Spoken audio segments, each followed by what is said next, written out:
পরিষ্কার করি। খুব কম সময়ে আমি মূল কথাগুলো আপনাদের সামনে নিয়ে আসতেছি। আপনাদের কাছে একটা কথা জানতে চাই, আমরা যে দুনিয়াতে আইলাম, দুনিয়াতে আমরারে পাঠাইছে, আবার দুনিয়া থেকে নিয়ে যাবে, এই মালিকটা কে? সবাই বলুন আল্লাহ। এই শব্দটা যদি অন্তর থেকে বইলা থাকেন, মালিক আল্লাহ। আল্লাহ কয় ফেরেশতারা, দেখ আমার বান্দারা আমার আল্লাহ কইছে। আর এইভাবে মালিক আল্লাহ স্বীকারোক্তি দিবেন। এই জন্য আল্লাহ আমাদের মার পেটে প্রত্যেককে খাওয়াইয়া লালন পালন করছে, রক্ত, নাপাক রক্ত মুখে দিয়া খাওয়াইছে না, নাভির সাথে 5 ফিট করে নাভি দিয়া খাওয়াইছে, মুখটা পবিত্র রাখছে। এই জন্য যে বান্দা দুনিয়াতে গিয়া এই মুখটা দিয়া আমারে আল্লাহ কইয়া মালিক স্বীকার, বান্দার কাছে আল্লাহ এটাই চায়, বান্দা আমারে মালিক স্বীকার করুক। কত কিছু দিছি, বান্দার কাছে একটাই চাইছি, আমাকে মালিক স্বীকার করুক। যারা বান্দা হইয়া আল্লাহকে মালিক বানাইছেন, আপনাদের মর্যাদা আল্লাহ কত বেশি করে দিয়েছে। কোরআনে বলেছে কুনতুম খায়রা উম্মাতিন উখরিজাত লিন-নাস, নবী দিলাম তোমাদেরকে শ্রেষ্ঠ নবী। কত বড় নবী! আমরা তো কই বিশ্ব নবী। বাজার নবী শুধু বিশ্ব নবী না, নবীর বড়ত্ব আরো বেশি। শুধু বিশ্ব না, বিশ্ব তো আকাশের নিচে জমিনের উপরে, এটুক জায়গা হইল বিশ্ব। কিন্তু আল্লাহ বলছে যত জায়গায় আমি আল্লাহ রাব্বুল আলামিন, তত জায়গায় আমার নবী রাহমাতাল লিল আলামিন। তাহলে শুধু বিশ্বের মধ্যে আল্লাহ যেমন সীমাবদ্ধ না, আমার নবীও সীমাবদ্ধ না।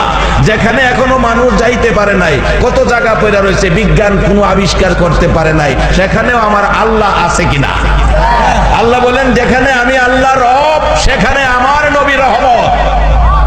সেই নবীর উম্মত আমরা, আমাদের দাম বাড়ছে না কমছে?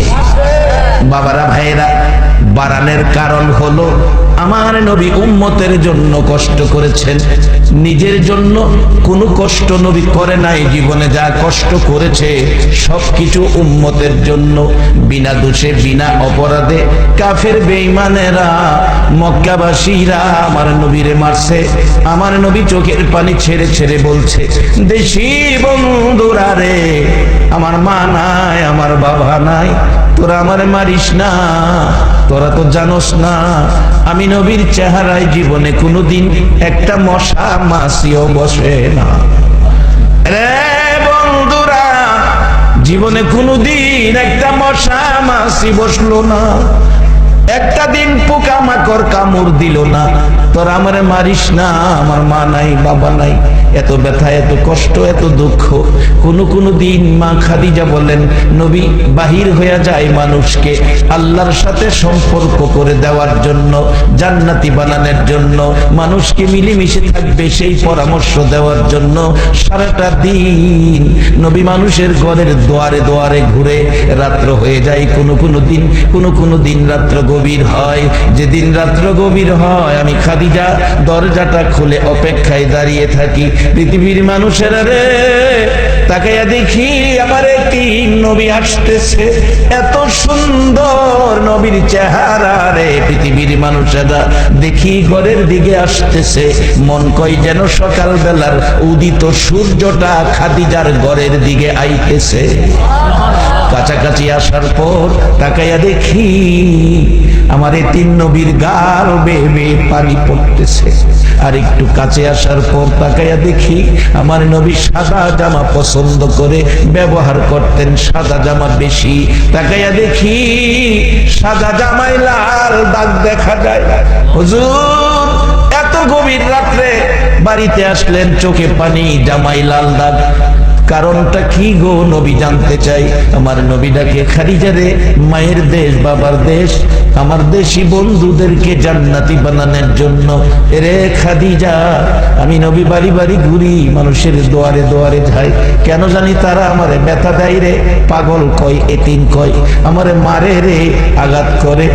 কোনো জায়গায় আঘাতে ক্ষত বিক্ষত হয়ে রক্ত মোবারক বাহির হয়। খাদিজা, আমি বলেছি আমারে মারিস না, আমার মা নাই, বাবা নাই।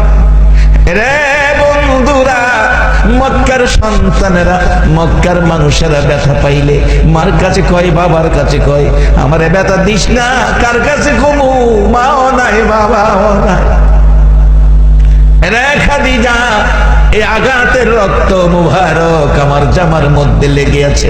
খাদিজা রে, যত কষ্ট, যত ব্যথা, যত দুঃখ আমার জীবনে আসুক না কেন, আমি মানুষকে শান্তির পথ, জান্নাতের পথ দেখাইয়া যাইব। বাবারা, ভাইয়েরা, সেই নবীর উম্মতের জন্য আল্লাহর কোরআনের পরামর্শ, কু আনফুসাকুম ওয়া আহলিকুম নার, এই পরামর্শের কাছে যারা আসবে আমার আল্লাহ আগুন দেখাইবে না। আমার নবী বলেছে কালিমাওয়ালা জান্নাতে যাবে, ওই হাসরের মাঠে বিপদ দেখবেই না, তারা জান্নাতি হয়ে যাবে। বাজান, বাস্তবে আসেন, আল্লাহর কথা মানলে, সম্পর্ক থাকলে জান্নাতি হওয়া, আগুন থেকে বাঁচা কত সুন্দর পথ। হযরতে ইব্রাহিম আলাইহিস সালামকে নমরুদ আগুনে ফালাবেন, আগুন জ্বালাইলেন, যেই আগুনের জিহ্বাটা 4500 ফিট উপরে ছিল। এবার নমরুদ ইব্রাহিম আলাইহিস সালামকে আগুনে দিবেন, কাছেই যাইতে পারে না, কাছেই যাইতে পারে না। আমাদের দেশে অনেক সময় দেখবেন মানুষ ঝগড়াঝাটি, মন কষাকষি হইলে কয় সুযোগ পাইলে তোমারে 3 হাত মাটির তলে নেন, এরকম কয় না? আচ্ছা, একটা জবাব আপনারা দিবেন, 3 হাত মাটির তলে যদি নিতেন চাই, লগে 2 হাত তো আমনেরও যাওয়া লাগবো। আপনি 2 হাত না গিয়া হেরারে 3 হাত নিবেন কেমনে? খামাহা একটা চিন্তা নাই যা, আরেকবার বিপদ ফালাইতে গেলে নিজেও বিপদ পড়ুন লাগবে। এইগুলি না, আমরা ইসলাম শান্তির ধর্ম, আমরা আখিরি নবীর উম্মত, আমরা বেহেশতি মেহমান। একবার বলুন মারহাবা। এখন সামান্য কিছু যাই ঝামেলা আছে, এটা লোন পরিষ্কার করে লাই। এটা পরিষ্কার করার জন্যই আজকের মাহফিল, আজকের সেই হাশেম খান দাখিল মাদ্রাসা। এগুলি থেকেই বাসান, রোগের জন্য কত হসপিটাল, সরকারি বেসরকারি, এই আখিরাতের রোগ দূর করার জন্য, ভেজাল দূর করার জন্য নবীর ঘর মাদ্রাসা হইল একটা হসপিটাল। এটা ধুয়ে মুছে আপনারা জান্নাতের পথ দেখায়। আইলে সাবধান থাকেন, এটা কিলাম ভালো জিনিস না। আপনি যে অজব হয়ে রয়েছেন, এর গায়ে আগুন জ্বলতেছে, 60 বছরের নাকি কামাই এলাইছেন আজকে আপনি, এর কাছে কি ভালো লাগতেছে? কারণ হ্যাঁ তো বেহেশ দেখে কত শান্তি আরামের জায়গা, কত মজার জায়গা যে বেহেশ। হ্যাঁ তো কপালও বেহেশ নাই, আমরা তো বইয়া থাকলে নেকি কামাইলে আমরা বেহেশ তো যাইয়াম, এটা এর কাছে তো ভালো লাগতেছে না। কতজন যে টানতেছে, আই বড় জায়গা ঠান্ডার মাঝে কেড়ে বই রয়েছে, বড় জায়গা যাইবেন গা, শীতে চাদরটা দর জাম্পার টাম্পার লাগাইয়া একটা সত্য কথা কইবেন, আল্লাহ না করুক শেষ রাত্রে যদি মৃত্যু হয়ে যায়, সকালে 2-4টা জাম্পার আপনার গায়ে দেওয়া হইব? কম্বলটা গায়ে থাকবো? ঠান্ডা কম্বলটা নিয়ে একটা পাতলা চাদর দেয়। তুমি আমার বন্ধু, ইবলিস কয় যাক, একটা বন্ধুত্ব পাইলাম, কারণ আখিরি নবীর উম্মতের লোকে বন্ধুত্ব করতে পারি না। কেমনে করবো? ওই যে আজকে মাহফিল আইছেন, এত গায়ে আগুন লাগছে, এখন কি হ্যাঁ কি আপনার লগে বন্ধুত্ব করবো না আপনারা দুশ্মন মনে করবো? দুশ্মন মনে করবো। একটা বন্ধু পাইছে, নমরুদ বন্ধু পরামর্শ না, কয়েকটা চরক গাছ বানাও, আগার মধ্যে বসাইয়া ইব্রাহিম রে ঘুরাই আনি আগুন ফালাইয়া দিবা, তোমরা আগুনের তাইস লাগতো না। আমার বন্ধুর পরামর্শটা ভালো গো। বন্ধু পরে চরক গাছ বানাইয়া ঘুরাইয়া ফেলাইছে, শয়তান খুশি, ইব্রাহিম রে আগুনও দিছে। আচ্ছা, নমরুদের বন্ধু হইছে শয়তান, আগুনও ফালাইছে। আচ্ছা, আগুনের মধ্যে ইব্রাহিম, আল্লাহ ইব্রাহিম রে আগুনের মধ্যে বাঁচানোর মতো ক্ষমতা আছে না? এবার নমরুদের বন্ধু শয়তান ইব্রাহিম রে আগুনও ফালাইয়া দিছে। এইবার একটা সত্য কথা, ঈমানের একটা শক্তির কথা কইবেন আখিরি নবীর উম্মত। নমরুদের বন্ধু যদি শয়তান হয়, ইব্রাহিম আলাইহিস সালামের বন্ধু নাই? দেখছে দেখি বন্ধুকে, আর আওয়াজ করে বলতে হবে বন্ধুকে, বন্ধু গো তুমি কই? আমার আগুনও ফালাইছে নমরুদে। হ্যাঁ, বন্ধু বলে শয়তান, আমার বন্ধু তো তুমি, আমার আগুনও ফালাইছে। আল্লাহ কয় আচ্ছা, আমি আগুনের কাছে টেলিফোন করতেছি। কোরআন শরীফ আছে, কুলনা ইয়া রুকুনি বারদাও ওয়া সালামান আলা ইব্রাহিম। বাজান, একটা ছেলেরে মাদ্রাসায় পড়াইেন, এই দেখেন এইটা গিয়া দেশে দেশে গিয়া কইবো, মানুষের শুনাইবো, বাবারে আমার মামা যেমন কইতা রে ভাই না, তুমি আমরার গৌরব, এমন একটা সন্তান আপনার মহল্লায় বানায়া তোলেন না যেন এলাকাবাসী বলে এই ছেলেটা ফিরিস্কান্দির গৌরব। ইব্রাহিম আলাইহিস সালাম আল্লাহ তুমি না আমার বন্ধু। আল্লাহ কয়, চিন্তার কারণ নাই, টেলিফোন করে দিছে আগুনের কাছে, আগুন আমার ইব্রাহিম শান্তিদায়ক হয়ে যাও। আগুনের ভিতরে আরামে বই দিছে। ইব্রাহিম নবীর বন্ধু আমার আল্লাহ, ইব্রাহিম নবীর বন্ধু আমার আল্লাহ, ঈসা নবীর বন্ধু আমার আল্লাহ, মুসা নবীর বন্ধু আমার আল্লাহ। ইব্রাহিম নবী, মুসা নবী, ঈসা নবীর বন্ধু আমার আল্লাহ। আমার আল্লাহ কয়, রে ইব্রাহিম নবী, মুসা নবী, ঈসা নবী, তোমাদের বন্ধু আমি আল্লাহ। আমার বন্ধুকে জানোনি? আমার বন্ধু হলো মুহাম্মাদুর রাসূলুল্লাহ। আমার আল্লাহ রাখে বন্ধু গো, ও বন্ধু, ইব্রাহিম নবীর বন্ধু আমি, মুসা নবীর বন্ধু আমি, ঈসা নবীর বন্ধু আমি, আর আমার বন্ধু হইলা তুমি। বন্ধু জানতে চাই গো বন্ধু, তোমার বন্ধু কে? আমার নবী গাল বেয়ে চোখের পানি ছাড়ে, মাবুদ কঠিন প্রশ্ন করেছো, এই জবাব আমি কেমনে দিব গো বন্ধু? তোমার বন্ধু আমি, জবাব নিয়ে যাও আমার বন্ধুকে। আমার বন্ধু গো আমার গুনাহগার উম্মতেরা। আরে দুরুদ সালাম জানাই, দুরুদ সালাম জানাই নবীজির দরবারে। নবী গো আমরা গুনাহগারে, বলুন দুরুদ সালাম জানাই, দুরুদ সালাম জানাই নবীজির দরবারে। এ নবী গো আমরা গুনাহগারে জানাই, আমরা গুনাহগারে, আমরা গুনাহগারে জানাই, আমরা গুনাহগারে। নবী গো আমরা গুনাহগারে। আল্লাহ পাকার ফেরেশতারা দয়াল নবীর দরুদ পড়ে ও, আল্লাহ পাকার ফেরেশতারা নবীর দুরুদ পড়ে তারায়। ইমানদারে পড়বে দুরুদ, ইমানদারে পড়বে দুরুদ, বলছে পড়ুয়ারে। নবী গো আমরা গুনাহগারে, দুরুদ সালাম জানাই, দুরুদ সালাম জানাই নবীজির দরবারে। নবী গো আমরা গুনাহগারে। নবীর দুরুদ পড়ে যারা দয়াল নবীর আপন তারায়, নবীর দুরুদ পড়ে যারা দয়াল নবীর আপন তারায়। সাফায়াত করবে নবী, সাফায়াত করবে নবী ময়দানে হাসরে। নবী গো আমরা গুনাহগারে, দুরুদ সালাম জানাই, দুরুদ সালাম জানাই নবীজির দরবারে। নবী গো আমরা গুনাহগারে। ইউসাল্লুনা আলান নবী, কোরআনেতে লেখা পাবিও। ইউসাল্লুনা আলান নবী, কোরআনেতে লেখা পাবিও। মানলে কোরআন থাকবে সবাই, মানলে কোরআন থাকবে সবাই রহমতের সাগরে। নবী গো আমরা গুনাহগারে, দুরুদ সালাম জানাই, দুরুদ সালাম জানাই নবীজির হুজুরে। নবী গো আমরা গুনাহগারে। বাবারা ভাইরা, আল্লাহ বন্ধু নবী, নবীর বন্ধু গুনাহগার উম্মত। আমার নবী বলেছেন, সাহাবীরা রে, ও সাহাবীরা তোমরা কি আমার বন্ধুদেরকে দেখছো? সাহাবীরা বলেন, ইয়া রাসূলুল্লাহ আপনার বন্ধু তো আমরা। রাসূল বলেন, না তোমরা আমার সাহাবা। হুজুর আপনারা বন্ধু কারা? তাহলে আল্লাহ আল্লাহর হাবিব জানে। আমার নবী চোখের পানি গাল বেয়ে বেয়ে ছেড়ে দিয়ে বলতেছেন, শোনো আজ থেকে 1400 বছর পর বহু দূরে সাহাবীরা, একটা দিন তারা আমাকে দেখার সুযোগ পাবে না, তারপরও আমার কথা শোনার জন্য ঘন্টার পর ঘন্টা বসে থাকবে। রে সাহাবীরা, আমি আমি নবীর দুঃখের কথাগুলো শুনলে রে চোখের পানি গাল বেয়ে বেয়ে ছাড়বে। সাহাবীরা বলেন হুজুর আশ্চর্য হলাম 1400 বছর পর আপনার না দেখে আপনার কথা শোনার জন্য বসে থাকবে, চোখের পানি ছাড়বে। সাহাবীরা রে শুধু তাই নয়, কেউ কেউ আমার ব্যথায় ব্যতীত হইয়া উহ আহা শব্দ করবে। সাহাবীরা রে, ও সাহাবীরা শুনে রাখো, ওই যুগের পাগল উম্মত গুলি হবে আমি রাসূলের বন্ধু।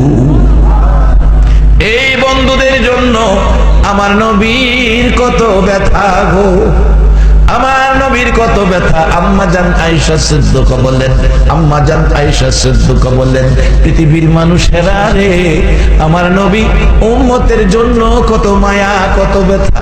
আমার নবী আমার হুজরায় ঘুমাইতেন, যেদিন আমার হুজরাই ঘুমাইতেন একটা রাত্রেও আমার নবী রাত্র ভরে ঘুমাইতেন না, কিছু সময় ঘুমাইতেন, বাকি সময় বসে বসে কাঁদতেন, চোখের পানিতে জামা ভিজে যাইতেন। শুধু তাই নয় রে সাহাবীরা, এমন একটা রাত্র নাই যে রাত্রে নবী উম্মতের মায়ায় কাঁদে না। শুধু তাই নয়, আমার হুজরায় এসে নবী ঘুমাইলেন রাত্র গভীর, তাকিয়ে দেখি ঘরের দরজাটা খোলা। ভাবলাম কি হলো, নবীজি কোথায়? বিছনায় তালাশ করে দেখি নবীজি বিছনায় নাই, রাত্র গভীর। আজকে কারাগো সেই নবীর মায়ায় পড়ে আরামের ঘুম বিছনা ছেড়ে মাহফিলে বসে আছো। আমার নবী বলেছে উম্মতেরা রে তারাকতু ফীকুম আমরাইন লান তাদিল্লু মা তামাসসাকতুম বিহিমা কিতাবাল্লাহ ওয়া সুন্নাত রাসূলি। উম্মতেরা রে আমি নবী চলে যাব, দুটো জিনিস তোমাদের জন্য রেখে গেলাম, এই কোরআন সুন্নাহ তোমাদের কাছে রেখে গেলাম। কোরআন সুন্নাহর ছায়ার তলে যারা আসবে, কোরআন সুন্নাহর ছায়ার নিচে যারা বসবে, এই কোরআন সুন্নাহর প্যাকেট করে আমার আল্লাহ তাদেরকে জান্নাতে ঢুকাইয়া দিবে। রে বাবারা ভাইরা, এই দেশের বাসিন্দা আমরা কেউ না। আমার নবী আমরা যেন জান্নাতি হতে পারি, আমরা যেন সবাইকে নিয়ে জাহান্নামের আগুন থেকে বাঁচতে পারি, সে আশাই গো গভীর রাত্রে নবী ঘর থেকে বেরিয়ে গেলেন। উম্মতের মায়ায় যাইয়া সেজদায় পড়ে কাঁদতেছে, চোখের পানিতে মাটি ভিজে যাইতেছে। রাত্র শেষ হয়ে গেল, মসজিদের নববীতে মুসল্লি ভরপুর, ইমাম সাহেব আসতেছে না। রাত্র শেষ, মানুষ খবর পাইল নবীজি কোথায় গেল। দরজা খোলা, মা আয়েশা সিদ্দিকা বলতে পারে না, রে মামে লোকেরা কান পাতিয়া শুনো গো, মদিনার মহিলারাও নবীরে ভালোবাসতো। মা আয়েশার কান্না, চোখের পানি যেন বন্ধ হয় না। রাত্র শেষ হয়ে গেল, মুসল্লিরা বেরিয়ে গেলেন, নবীজি কোথায়? মদিনার যুবকেরা এদিক সেদিক যায় না, দোকানপাট খোলে না, ব্যবসা বাণিজ্যে যায় না, কোনো কাজ যায় না, সব কাজ বন্ধ করে দিয়ে রাসূল কই রাসূল কই তালাশে বেরিয়ে গেল। সেদিন মদিনার মহিলারা রান্নাঘরে যায় না, রান্নাঘরের আগুন পানি দিয়া নিবাইল। এমনকি মারকুলের শিশুরা মার স্তনে মুখ লাগায় না, দুধ খায় না। প্রশ্ন যেন করবে মার কাছে, মাগো দুধ খাবো না গো মা, আগে বলো আমার এই তিন নবী কোথায়? এইভাবে দুদিন তিন দিন যে দিন পার হয়ে যায়, দুদিন তিন দিন তিন রাত যে দিন পার হয়ে যায়। হযরতে আবু বকর ওমর নবীর ব্যথায় ব্যতীত হইয়া দৌড়াইতেছে, তালাশ করতেছে, পাগলের মতো দৌড়াই রে, তিমের মতো কান্দে। বহু দূর এলাকা জুড়ে তালাশ করে কোথাও পাওয়া গেল না। যুবকের দল এক জায়গায় বসে কি যেন আলোচনায়। প্রশ্ন করেন আবু বকর, ও যুবকেরা তোমাদের দায়িত্ব কি, এখানে কি করো, আপনাদের পরিচয় কি? আমরা মদিনার মেহমান, আমি আবু বকর সাথে উমর। এরে যুবকেরা কি করো? আমরা রাখাল, বেড়া বকরি দুম্বা চড়াই। এরে রাখালেরা মাঠে থাকো, তোমরা কি আমার মায়ার নবীরে দেখছো? 3 দিন হলো রে মায়ার নবীরে পাই না। রাখালেরা বলেন আমরা তো আপনার মায়ার নবী চিনি না। হযরত উমর কান্দে, রাখালেরা রে কলিজা মানে না, তরবারি লইয়া গিয়েছিলাম নবীরকে কতল করার জন্য। রে রাখালেরা আল্লাহর কসম রে, নবীর সুন্দর চেহারা দেখা হাত থেকে তরবারি পড়ে গেছে, কালিমা পড়ে মুসলমান হয়ে গেছি। রাখালেরা রে বল আমার সুন্দর নবীরে তোরা দেখছস নি? 3 দিন হলো নবী দেখি না, কলিজা মানে না। রাখালেরা বলছে আবু বকর ওমর, দুইজনের কথা সমন্বয় করে একটা খবর দিতে পারি। তুমি বলছো সুন্দর, তুমি বলছো 3 দিন। আবু বকর ওমর ওই পাহাড়টার পাশে যাইয়া দেখো, আজকে 3 দিন হলো একটা সোনার পুতুল রে আবু বকর সেজদাই পড়ে 3 দিন 3 রাত পার হয়ে যায়, উম্মতি উম্মতি বলে কাঁদতেছে। আবু বকর ওমর দৌড় দিলেন, যাইয়া দেখি নবী এখনো সেজদাই পড়ে কাঁদে। 3 দিন 3 রাত যেই নবী আমাদের জন্য কাঁদে, সেই নবীর কথা মানা, আমার আল্লাহর কোরআনের পরামর্শ মানা, বলুন আমাদের দরকার আছে কিনা? কারণ কি জবাব দিবেন? আমরা যখন দুনিয়াতে আসছি আমাদের কারো কোনো পাপ ছিল না। আমরা মার কোলে যখন দুনিয়াতে আইলাম, বলুন আমাদের কোনো পাপ ছিল? সে সময় আমরা সকলেই কি ছিলাম? নিষ্পাপ। আল্লাহ বলেন, বান্দা আমি নিষ্পাপ বানায়া দুনিয়াতে দিছি, নিষ্পাপ হইয়া দুনিয়ায় থাইকো, আবার কবরও আসার আগে নিষ্পাপ হইয়া আইও। যেমন আজকের মাইক আনছেন ভাড়া, এই মাইক যেমন আনছেন এমন দিতে হইব। যদি মাইকের মাউটটা ভাঙ্গা দেন, মাইকের মালিক মানবো, জরিমানা দিতে হইব। আল্লাহ বলছে আমি নিষ্পাপ বানায়া দুনিয়ায় দিছি, আওয়ার আগে নিষ্পাপ হইয়া আইও। কোরআন বলছে ওয়ালা তামুতুন্না ইল্লা ওয়া আনতুম। এই জিনিসগুলি বোঝার জন্য কোরআন সুন্নাহ দরকার। রাসূল বলছে দুটো জিনিস তোমাদের কাছে রেখে গেলাম, আর সেই কোরআন সুন্নাহ বাগান হলো হাশেম খান দাখিল মাদ্রাসা, হাশেম খান সিনিয়র আলিম মাদ্রাসা। একটা ছেলে একটা মেয়েকে অবশ্যই মাদ্রাসায় দিবেন। আজকে মহিলাদেরকে যদি বলা হয় মাগো একটা মহিলার কাফনের কাপড় কয়টা, অনেক মহিলারা বলতে পারবে না। বলুন কাফনের কাপড়ের কাফন করার সময় কোন দিকের কাফনের কাপড়টা আগে টানতে হয়? হাজারের মধ্যে মনে হয় যে 999টা মহিলাই বলতে পারবে না কাফনের কোন কাপড়টা আগে টানতে হয়। আপনারা যারা আছেন আপনাদেরকেও যদি জিজ্ঞেস করা হয় পুরুষের কাফন করতে কয়টা কাফন লাগে, আর যদি জিজ্ঞেস করা হয় কোন কাপড়টা আগে টান দিতে হবে, শতকরা 99 জন বলতে পারবেন না। অথচ আমাদের জানা দরকার ছিল আমরা নিষ্পাপ হয়ে আসছি, নিষ্পাপ জীবন গড়তে হবে, গড়াটা আমাদের দরকার। কারণ এদেশের বাসিন্দা আমরা কেউ না। আজ থেকে ছোট কাল ছিল, মার কুলে ছিলাম। একটা সত্য কথা কইবেন, যেই বয়সে মার কুলের শিশু ছিলাম, এখন অনেকের বুড়া, অনেকে যুবক, অনেকে তরুণ, অনেকের চুল কাঁচা, অনেকের চুল পাকা। যে বয়সে মার কুলের শিশু ছিলাম, আমরা কি আবার কোনো চেষ্টা করে পৃথিবীর কোনো শক্তি ব্যবহার করে আবার কি আমরা মার কুলের শিশু হওয়া সম্ভব? এখন যে দিকে যাইতেছি বাজান, ওই সাদা কাফনের দিকে যাইতেছি। মার কুলের শিশু হওয়ার পথ আর আমাদের নাই। এখন সাদা কাফন 4 জনে কাঁধে লইব, এই পথে আগাইতেছি। তাইলে এই পথটা পরিষ্কার করেন, সেই পরিষ্কারের জন্য কোরআন সুন্নাহ দরকার। 200 বছরের মানুষ সারা রায়পুরা বেলাবর নরসিংদী জেলা খুঁজলে পাওয়া যাইত না। আজ থেকে 100 বছর পরে আমরা যারা প্যান্ডেলে আছি, আমরারে বিচাইরা 200 বছর না 100 বছর পরে আমরারে পাইব দুনিয়া, এ আশা করা সম্ভব? 100 বছর থাকবো এই গ্যারান্টি আমরা দিতে পারি না। কেমনে দিবেন? অনেক জাতের রোগ বাইরিছে, কাইতিয়া ফললে আর এটা উঠে না। চা খাইতেছে, চা থুইয়া কাইতিয়া হইয়া গেছে, ডাক্তার এখন শেষ, চা গরম রয়েছে, খাওয়াই না ঠান্ডা হয়ে গেছে। এটা না কি রোগ কয়? স্ট্রোক। এটা কিলাম আছে হনো, এটা আমরা দেশটা ছাইরা গেছে না, এটারে দেশটা বিদায়ও করুন যেত না। এটারে বিদায় না কিরা আমরা লন সোজা হয়ে যাই। মুসলিম জীবন করেন, গল্লে পাওয়ার কত, মুসলমানের পাওয়ার ইজ্জত সম্মান তো আল্লাহ দিছে। একটু বাস্তবতায় যাই।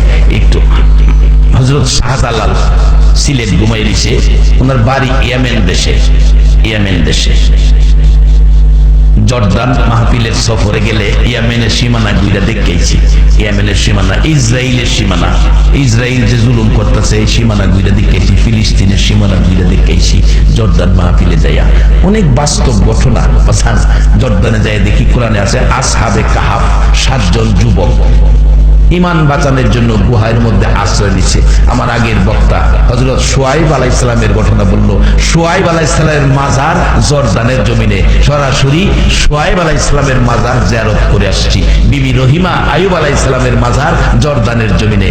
মুতা যুদ্ধের ময়দানটা জর্দানের জমিনে, যেখানে নবীর পালিত পুত্র যায়েদ ইবনে হারেসা সহ নবীজির পবিত্র জবানের ঘোষিত 3 জন সেনাপতি জাফর ইবনে আবু তালিব, আব্দুল্লাহ ইবনে রাওয়াহা জান্নাতের ফুল বাগানে ঘুমিয়ে আছে। সবচেয়ে আকর্ষণীয় ব্যাপার হলো 7 জন যুবক ঈমান বাঁচানোর জন্য গুহার মধ্যে আশ্রয় নিলেন। গুহার মুখে তাদের পক্ষে একটা কুকুর, নাপাক প্রাণী কুকুর চলে গেছে। তাদের গুহার মুখে পাহারা দিয়েছে কুকুর, আর যুবকগুলি ঘুমাইতেছিল। এবার কুকুরটা নাই, মারা গেছে, যুবকগুলি এখনো ঘুমাইতেছে। লোহার গেট লাগাইয়া বন্ধ করে রাখছে। ওই মসজিদে মাগরিবের নামাজ পড়লাম, বললাম বাংলাদেশি মেহমান, আমরা একটু সুযোগ দিলে গেটটা খুলে দিলে ভিতরে দেখতাম। খুলে দিল, এটা খুলে না, সাধারণত খুলে না। আমাদের সাথে জর্দানি কিছু লোক ঢুকছে গুহার ভিতরে, নুইয়া ঢুকতে হয়। দেখাইলো জর্দানি যিনি এখানে দায়িত্বে আছেন, এখানে 2 জন যুবক, এখানে 2 জন, 4-5 ভিতরে 3 জন। এটা একটু গুহার একটা নতুন আরেকটা গুহা, ছোট সেদ্রু আছে একটা, 3 জন। এই মোট 7 জন যুবক ঘুমাইতেছে। নিম প্লেটে লেখা 309 বছর পরে একবার বাইরেছি নাস্তান্ত গেছে যে টাকা লইয়া, 309 বছরের টাকা দেখে কেউ চিনেই না, হেরাও কাউরে চিনে না। আয়া আবার ঘুমাইছে। আল্লাহ কয় কিয়ামত পর্যন্ত ঘুমাইবো। লগে কুকুর। আল্লাহ কয় কুকুরটারে বাদ দিও না, ইমানদারের পক্ষে কুকুর গেছে। এই 7 জন যুবককে এই কোরআনের মধ্যে আছে, কোরআনের মধ্যে ঘটনাটা যেটা বাস্তবে দেখাইছি, কোরআনের ঘটনা। 7 জন যুবক এবং তাদের সঙ্গী কুকুর, নাপাক প্রাণী। এটারে কুকুর কইছে না কোরআনে, কিতমির কইয়া 7 জন যুবকের সাথে কুকুরটাকেও, যার উপরে নামাজ ফরজ না, রোজা ফরজ না, হজ ফরজ না, কালিমা ফরজ না, ইমানদারের পক্ষে গেলে কুকুরকে কিতমির কইয়া আমার আল্লাহ জান্নাতি ঘোষণা করে দিয়েছে। আজকে আমরা আখিরি নবীর উম্মত, যেই নবী সেজদায় পড়ে কান্দে 3 দিন 3 রাত, নিজের জন্য নয়, উম্মতের আপনাদের জন্য। সেই নবীর উম্মত। নবী বলেন কোরআন সুন্নাহ তোমাদের কাছে রেখে গেলাম, আর এই কোরআন সুন্নাহর স্টেশনটার নাম হলো মাদ্রাসা। এখানেই কোরআন সুন্নাহর শিক্ষা, কোরআন সুন্নাহর ঘাঁটি সেই মাদ্রাসায়। যারা আজকে কোরআন সুন্নাহর পক্ষে বসে আছেন, আমার আল্লাহ কি আপনাদেরকে জান্নাতি ঘোষণা দিতে পারে না? আসহাবে কাহাফের কুকুর যদি জান্নাতি হয়, আমরা আখিরি নবীর গোলাম, কোরআন সুন্নাহর পক্ষের মেহমান, কোরআন সুন্নাহর পক্ষে থাকবো, অবশ্যই আমরা জান্নাতি হব। তবে বাজার বলছে জান্নাতে যাইতে গেলে একটু ভালো কাজ করতে হইব। রুকু সেজদার মাধ্যমে ইবাদত কইরা ইমানদাররা রাস্তাটা টুপি লাগাইয়া ঘুরলেই বেহেশত যাও যেত না। এরপরে ভালো কাজ করুন লাগবো। ভালো কাজ করতে গেলে মাদ্রাসা চলছে, পরামর্শ দিবেন, একটা ছেলে মাদ্রাসায় ভর্তি করো, না হয় একটা ছেলে মাদ্রাসার রোজিং রেখে খাওয়াও। কিতাব বলছে 1 ওয়াক্ত একটা কোরআন সুন্নাহর পক্ষের দ্বীনি এলেম শিক্ষাকারীকে 1 ওয়াক্ত খানা খাওয়াইলে 40 দিন পর্যন্ত তার আমলের মধ্যে গুনাহ লিখতে দেয় না। এই সুযোগটুকু আমরা কামে লাগাবো। ছাত্রদের রোজিং রাখবেন, ছেলে মেয়েকে মাদ্রাসায় পড়াবেন, ভালো কাজ শিখবে কোরআন সুন্নাহর ভিতর থেকে। রাসূল কষ্ট করে কোরআন সুন্নাহ আমাদের জন্য রেখে গেলেন। বাজান, ভালো কাজের মধ্যে সবচেয়ে ভালো কাজ হলো মা বাবার দিকে একটু খেয়াল রাখবেন। এই পুষ মায়া, মাঘ মায়া শীতে যে মা সন্তানের প্রস্রাবের ভিজা জায়গায় শুয়া সন্তানদের সারা রাত শুকনা জায়গায় রাখছেন, বাড়িতে আসে না রাত্র 12টা, মাঘ মায়া শীত। বলুন, সন্তানের মায়ায় পেলেরে ভাত রাখিয়া নিজে না খাইয়া দরজাটা খুললা দাঁড়াইয়া থাকতো কে? বাজান, এই মার লোকে তো ব্যবহার এখন বালা হয় না। আসুন কোরআন সুন্নাহর এলেম শিক্ষা দেন, ব্যবহার বালা করব, তার মধ্যে রহমত থাকবো, কোরআন সুন্নাহর বরকত থাকবো। যার বাস্তব আজ থেকে 25-26 দিন আগে, এটাই আমার শেষ কথা, দোয়া করবো, 25-26 দিন আগে মাহফিলে যাই দিছি। নরসিংদী পাস করার পরে একটা টেলিফোন আইল 6:30 পৌনে 7টার দিকে। রিসিভ করলাম, বললো হুজুর আমি ইটালি থেকে বলছি। কি ব্যাপার হুজুর? আপনার ওয়াজ বাস্তব, ইতালিতে আমাদের ওয়াজ শুনি আমরা। কি হয়েছে? সারা ইতালিতে আজকে আপনাকে নিয়ে আলোচনা চলছে। বাস্তব কি? একটা ছেলে বাংলাদেশি, বাড়ি বরিশালের দিকে বরগুনা, এভাবে এই ছেলেটা বলতেছে বরগুনা বাড়ি, অসুস্থ হইল, সকালে হসপিটালে নিয়ে গেলাম, হসপিটালে যাওয়ার পরে ছেলেটা মারা গেছে। হুজুর মারা যাওয়ার পরে ছেলের লাশটা দেশে পাঠাবো আমরা চিন্তা করতেছি।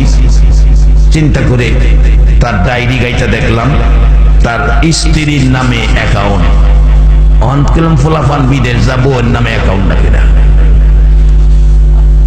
আমরা বিরিশকান্দি করে কিনা জানি না, অন্য এলাকাতে এরকম দেখছি বুয়ার নামে অ্যাকাউন্ট। বলে কেমনে জানেন হুজুর? আমি একদিন ইসলামী ব্যাংকের ম্যানেজারের লোক একটু খাতি গেছিলাম ক্যালেন্ডারের লেগিয়া, গিয়া বইছি, পরে দেখি মহিলারা লেগিয়া ব্যাংকের ডুবুনের ডক নাই। আমি জি গেলাম, ভাই জান আজকে কি মহিলা দিবস? কয় না হুজুর। এত মহিলাকে লেগে হুজুর খবর রাখেন না, অন বিদেশি অ্যাকাউন্ট যা আছে সব মহিলার নামে। ইসলামী ব্যাংকের অ্যাকাউন্ট বেশি, অ্যাক্সিডেন্ট ভালো কথা, এই দেখাইলাম। যুবক বলতেছে হুজুর তার জীবনের ডায়েরিটা বের করে দেখি অ্যাকাউন্ট বিবির নামে। টেলিফোন করলাম, বিবি টেলিফোন ধরলো, জানাইলাম তোমার স্বামী মারা গেছে, লাশটা দেশে পাঠাইতে লক্ষাধিক টাকা দরকার, টাকা পাঠাও। বিবি উত্তর দিল, বন্ধুরা মৃত স্বামী দেশে টাকা খরচ করে আইনা লাভ হবে কি? মরা মানুষ টাকা দিয়া আইনা কোনো লাভ নাই, সিস্টেম থাকলে সেই দেশেই দাফন করে ফেলুন। হুজুর অবশেষে ভাইয়ের নাম্বার পাইলাম, টেলিফোন করলাম ভাইয়ের কাছে, তোমার ভাই মারা গেছে, হসপিটালে আছে, লাশ বাহির করে আনতে লক্ষাধিক টাকার উপরে দরকার। ভাই কাঁদতেছে, রে ভাইরা আমার ভাই মারা গেছে, টাকার দরকার, কোত্থেকে টাকা দিব? ভাইয়ের অ্যাকাউন্ট ছিল বিবির নামে, টাকা পয়সা যা পাঠাইছে বিবির নামে, উত্তরা বাড়ি করে উত্তরাই থাকে, আমরা 10 টাকাও দেয় না, কোত্থেকে টাকা দিব? কাঁদতে শুরু করলো, অনুরোধ করি আমার ভাইয়ের লাশটা দেশে পাঠাও, জীবনের শেষ দেখা দেখা দে, লাশটা দেশে পাঠাও। যুবকটা বলতেছে হুজুর ভাইয়ের লাশ চাই, আর বিবি কয় সিস্টেম থাকলে দাফন কইরা লাও। ভাইয়ের লাশ চাই, কাঁদতেছে, ভাইয়ের লাশটা দেখবে, জীবনের শেষ দেখা দেখবে, টাকা দিতে পারতেছে না গরিব মানুষ। অবশেষে মার নাম্বার পাইয়া মার কাছে টেলিফোন করলাম, মার কাছে টেলিফোন করার সাথে সাথে কান্নার আওয়াজ শোনা যায়, মা কাঁদতেছে। জিজ্ঞেস করি মা ইটালির থেকে বলছি, কাঁদতেছেন কেন? মা বলতেছে বাবা আমারও একটা ছেলে ইটালি থাকে, আমারও একটা ছেলে ইটালি থাকে, বাবা কাঁদতেছি কেন জানি রে বাবা, সকাল থেকে আমি মার কলিজায় আগুন জ্বলতেছে। বলুন সন্তানের উপর যদি বিপদ হয় পৃথিবীর কেউ জানে না, কম্পিউটারে আসে না, এ খবর আগে জানে কে? আজকে সেই মা বাবা কি জিনিস আমাদের দেশের সন্তানেরা চিনে না। মা বাবাকে চিনানোর জন্য আমার আল্লাহ কোরআন শরীফে কোরআনের আয়াত নাজিল করেছে, আমার নবী হাদিস শরীফের মধ্যে ওয়াজ করেছে। বাজান এইগুলি বুঝানোর জন্য, বুঝার জন্য নবীর ঘর মাদ্রাসায় যান, কোরআন সুন্নাহর মধ্যে মা বাবার কি অবস্থান, মর্যাদা, সম্মান, ইজ্জত কোথায় আমার আল্লাহ কোরআন শরীফে, আমার নবী হাদিস শরীফে সব বর্ণনা করেছেন।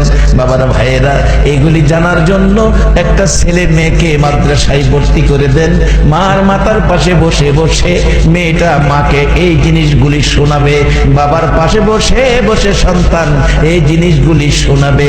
মা ডাকতেছে, বাবা গো আমারও একটা ছেলে ইটালি থাকে, আজকে কেন জানি সকাল থেকে আমার কলিজায় আগুন জ্বলতেছে।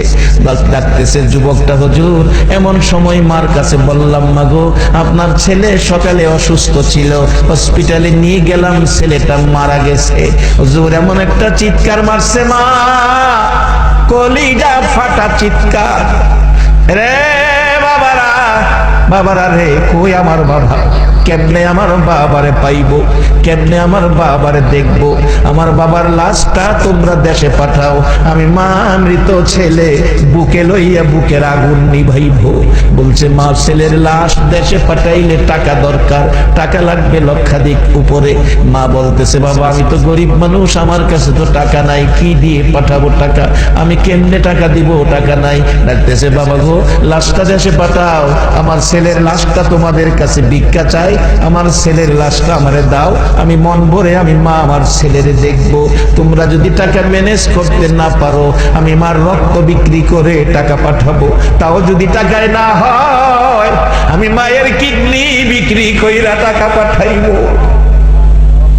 রে বাবারা ভাইরা, মৃত ছেলে দেখার জন্য যে মা কিডনি বিক্রি করতে রাজি, এই মারে যারা কষ্ট ব্যথা দুঃখ দিয়েছো, মনে রাখো তোমার মতো উম্মতের সুপারিশ আমার নবী করবে না।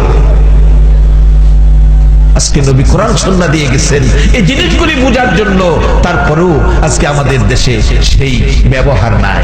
স্ত্রীর নামে অ্যাকাউন্ট কইরা স্ত্রী উত্তরা থাকে, লাশ দরকার নাই, মৃত স্বামী আইনা কি করবো, সিস্টেম থাকলে এই দেশে এই মাটি দিলাম।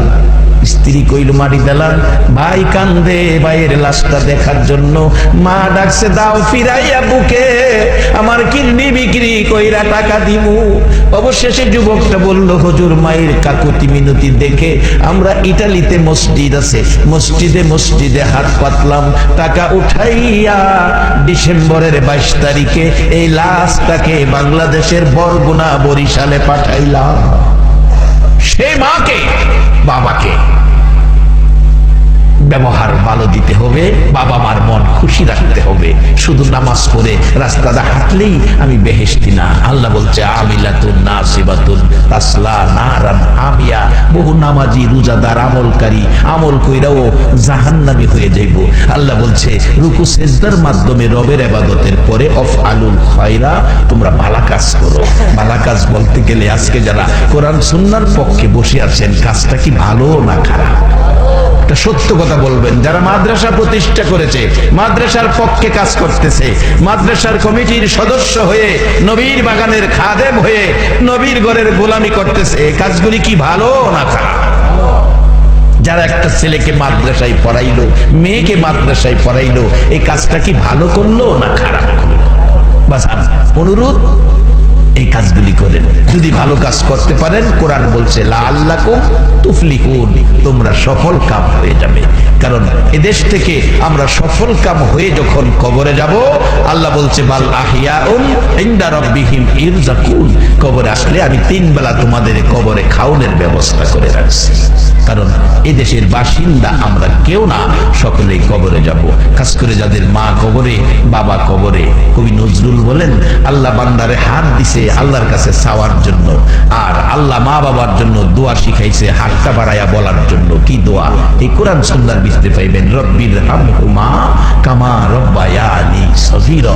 বাজান একটা ছেলেরে এই সৈনিক বানান, বাবার কবরের পাশে মায়ের কবরের পাশে কাঁদবে আর বলবে রব্বির হামহুমা কামা রব্বায়ানি সগীরা। রাসূল বলেন মা বাবার কবরের পাশে সন্তান এক ফোঁটা চোখের পানি যদি দিতে পারে, আল্লাহ তার মা বাবার কবর জান্নাতের বাগান বানিয়ে দেবে। এই সুযোগটুকু আমরা যেন কাজে লাগাই। আসুন আর দেরি নয়, আমরা এখন দোয়া করব। খাস করে যিনি এই মাদ্রাসার প্রতিষ্ঠাতা, যিনি মাদ্রাসার সাহায্য সহযোগিতা দাতা, যিনি মাদ্রাসার পক্ষে, যিনি এই মাদ্রাসার ছাত্রদেরকে সহযোগিতা রোজিং রাখতেছেন, মাদ্রাসায় সাহায্য দান খয়রাত করতেছেন, আপনাদের জীবন ধন্য। আপনাদের মতো একজন ব্যক্তি হাসরের মাঠে থাকা পর্যন্ত আমার রাসূল বেহেশতে যাবেন। কারণ মাদ্রাসা নবীর ঘর, আপনারা নবীর মেহমান হয়ে গেছেন। আল্লাহ আমাদের সকলকে নবীর মেহমান, নবীর বন্ধু হিসাবে আল্লাহ কবুল করুক, তাহলেই আগুন থেকে বাঁচতে পারবেন। আল্লাহর সাথে বন্ধুত্ব করে ইব্রাহিম আগুনের ভিতরে কোনো ক্ষতি হয় না। আল্লাহ বলছে আগুন থেকে বাঁচো, আল্লাহর বন্ধু নবী, নবীর বন্ধু আমরা। আল্লাহ আমাদেরকে অবশ্যই আগুন থেকে বাঁচাবেন। পরামর্শ দিয়েছেন বাঁচাবেন আল্লাহ, আমরা যদি সেই পথটা খুঁজে বের করি। তাই আসুন আজকের এই মাহফিল আল্লাহ যেন কবুল করে নেয়, মাদ্রাসা কবুল করো, শিক্ষক ছাত্র কমিটি সকলকে আল্লাহ কবুল করো, মা বোন সহ যারা আজকের মাহফিলে আসছেন প্রত্যেকের আল্লাহ নেক আশা পুরা করো, প্রত্যেককে নেক হায়াত দান করো। যাদের বংশধর কেউ না কেউ কবরে আছে, প্রত্যেকে কেউ না কেউ কবরে, কাজেই সকলের জন্য আমরা দোয়া করব। মহব্বতে দুরূদ শরীফ পড়ুন। আল্লাহুম্মা সাল্লি আলা সাইয়্যিদিনা মাওলানা মুহাম্মদ ওয়া আলা আলি সাইয়্যিদিনা মাওলানা মুহাম্মদ। আল্লাহুম্মা সাল্লি আলা সাইয়্যিদিনা মাওলানা মুহাম্মদ ওয়া আলা আলি সাইয়্যিদিনা মাওলানা। সালাম জানাই নবীজির দরবারে, নবী গো আমরা গুনাহগারে, নবীর দরুদ পড়ে যারা দয়াল নবীর আপন তারায়, নবীর দরুদ পড়ে যারা দয়াল নবীর আপন তারায়, সাফায়াত করবে নবী, সাফায়াত করবে নবী ময়দানে হাসরে, নবী গো আমরা গুনাহগারে, দরুদ সালাম জানাই, দরুদ সালাম জানাই নবীজির দরবারে, নবী গো আমরা গুনাহগারে। ইউসাল্লুনা আলান নবী, কোরআনেতে লেখা পাবিও, ইউসাল্লুনা আলান নবী, কোরআনেতে লেখা পাবিও, মানলে কোরআন থাকবে সবাই, মানলে কোরআন থাকবে সবাই রহমতের সাগরে, নবী গো আমরা গুনাহগারে, দরুদ সালাম জানাই, দরুদ সালাম জানাই নবীজির হুজুরে, নবী গো আমরা গুনাহ। কলিজাটা বুঝি শুকাইয়া গেছে রে বাবা আবু বকর, আমি এক গ্লাস পানি আনলাম, পানিটা খাও না বাবা, পানিটা খাও। আবু বকর দুইটা চোখের পানি জর্জর করে ছেড়ে দিয়ে মার দিকে তাকাইলেন, মা গো এই পানি আমি খাবো না গো মা, তোমার হাতের পানি আমি খাবো না। কেন খাবি না?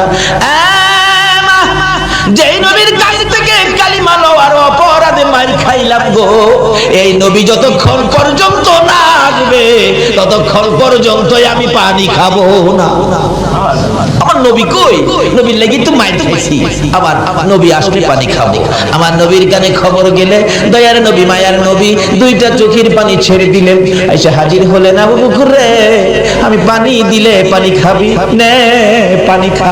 আমার আল্লাহ বলেন বন্ধু গো আবু বকরকে জানিয়ে দাও, এই কালিমা লইয়া এত মার খেয়েছে, আজকে তুমি আবু বকরের দরদি হইয়া এক গ্লাস পানি মুখের কাছে তুলে দিলা, আমি আল্লাহ কথা দিলাম এই আবু বকরকে আমি আল্লাহ নিজের হাতে হাউজে কাউসারের পানি খাওয়াইবো।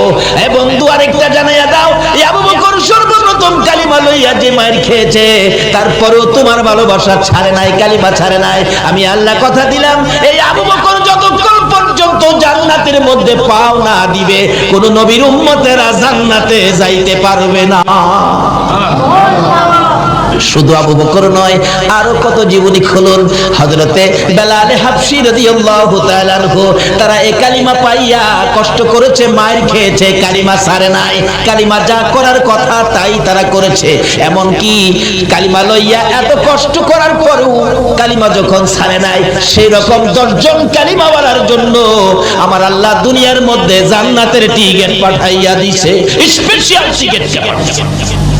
বলুন যে এই নবীর জন্য আল্লাহ সবকিছু বানাইছে, এই নবীর উম্মতেরা যারা এই কালিমা নিয়ে কষ্ট করেছে তাদের জন্য আমার আল্লাহ 10টা টিকিট স্পেশাল ব্যবস্থা করেছে। বলুন তো জান্নাতে আরো সুন্দর ব্যবস্থা হবে কিনা? এই দেশ যখন ছাড়তে হবে, কি বলেন ছাড়তে হবে না? তে লন এটা কনফার্ম করে লাই কিভাবে করবেন। এবার আবু বকর কষ্ট করে কনফার্ম করেছেন। আবু বকরের মতো আরেকজন যার নাম বেলাল হাবশী, আপনারা বেলাল হাবশীর জীবনী শুনেছেন, কত কষ্ট করেছেন। যেদিন কালিমাটা পড়ছে বেলাল কয় হাই হাই এত মজার জিনিস কালিমা, আজকে কালিমা যাদের কাছে মজা তারাই তো আজকে মাহফিলে বসেছে, আরামের বিছনা হারাম করে দিয়েছে, সুখ শান্তি বন্ধ করে দিয়েছে। আর কালিমার মজা ভুলতে পারে না বিদায় আজকে কালিমা নিয়ে এক যেই কালিমাই জান্নাতের বাগানে আনতে পারে নিশ্চিত হন এই কালিমাই আপনাকে জান্নাতে নিতে পারে, এতে কোনো সন্দেহ নেই। মরতে যখন হবে জাহান্নামী হবেন না, জান্নাতি কিভাবে হবেন এই জায়গাগুলি খোঁজ করেন। তাই বলতেছিলাম এবার দয়ার নবী মায়ার নবীর এই কালিমা আওয়াজ পালেন হযরত বেলাল হাবশী, কবুল করলেন বেলাল কালিমা। কিন্তু উমাইয়া ইবনে খালফ তার মনিব, তার মহাজন, তার মালিক, কিন্তু উমাইয়া ইবনে খালফ সহ্য করতে পারে না। কি বাপ দাদার ধর্ম ছেড়ে দিয়ে তুমি এই মুহাম্মাদের কালিমা পড়ছো? বেলাল নিষেধ দিলাম কালকে রাতে না শুনি, কিন্তু কালিমা যারা পড়ছে তারা কি কারণ নিষেধে বন্ধ করতে পারে? কিন্তু থামে তো না। অবশেষে বললেন তোমাকে একদিনের সময় দিলাম, থামে না। অবশেষে কিছু শাসন করলেন, থামে না। তারপরে একটু কঠোর হস্তে কিছু মারামারি করলেন, সমস্ত শরীর ক্ষত বিক্ষত, তারপরেও ছাড়ে না। তারপরে উমাইয়া ইবনে খালফ বলেন শারীরিক আঘাতে, শারীরিক নির্যাতনে মুখের কালিমাটা বন্ধ করতে পারি না, তার মুখের উপর আক্রমণ করতে হবে। অবশেষে ওই উমাইয়া ইবনে খালফ জ্বলন্ত আগুন করে বেলালের মুখের ভিতরে ঢুকায় দিয়েছে।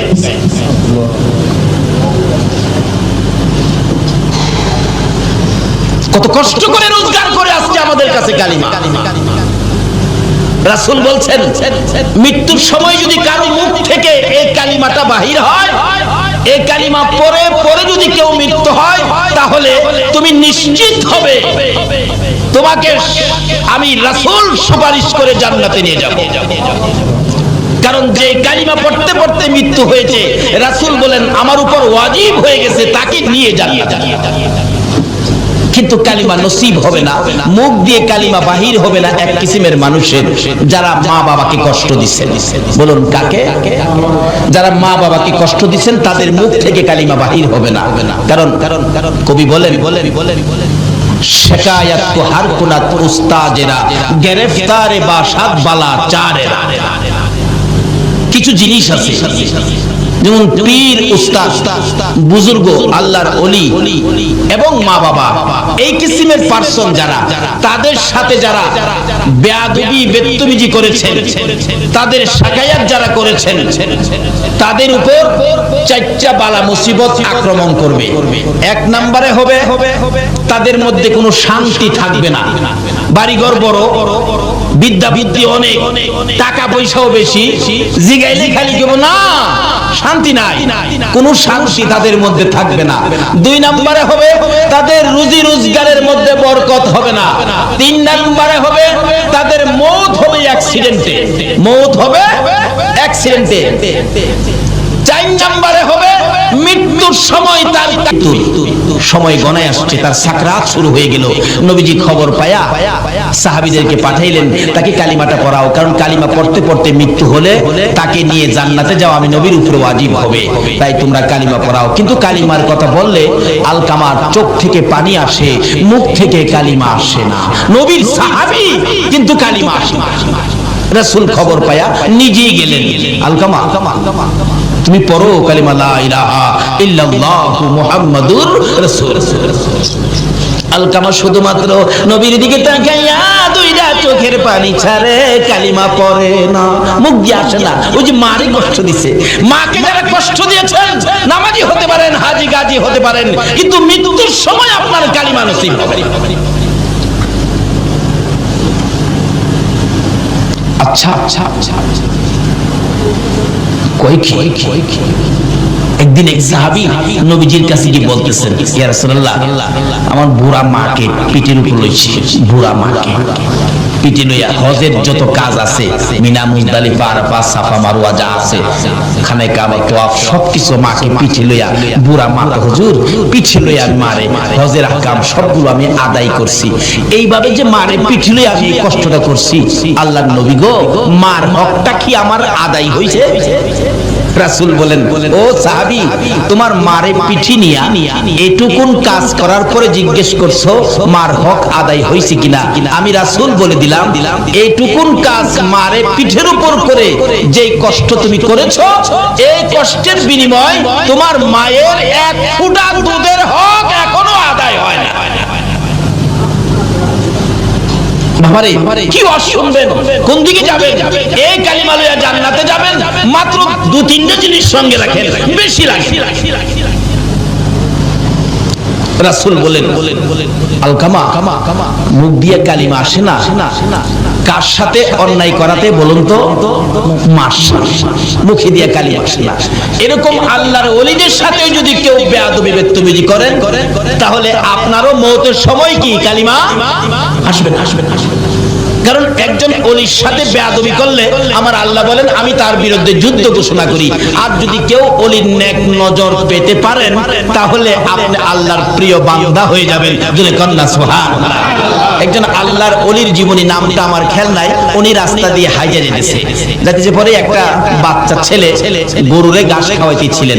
অনেক সময় গরু ঘাস খাওয়ায় না বাচ্চারা, এই হুজুর দেখে সালাম দিলেন, হুজুর আসসালামু আলাইকুম। বাচ্চারা এরকম হুজুরের সালাম দেয় না, কিন্তু যাকে সালাম দিলেন নামটা আমার খেয়াল নাই, উনি আল্লাহর ওলি ছিলেন। আল্লাহর ওলি বলেন, বাবা বাচ্চা মানুষ সালাম দিলা, তোমার নাম কি বাবা?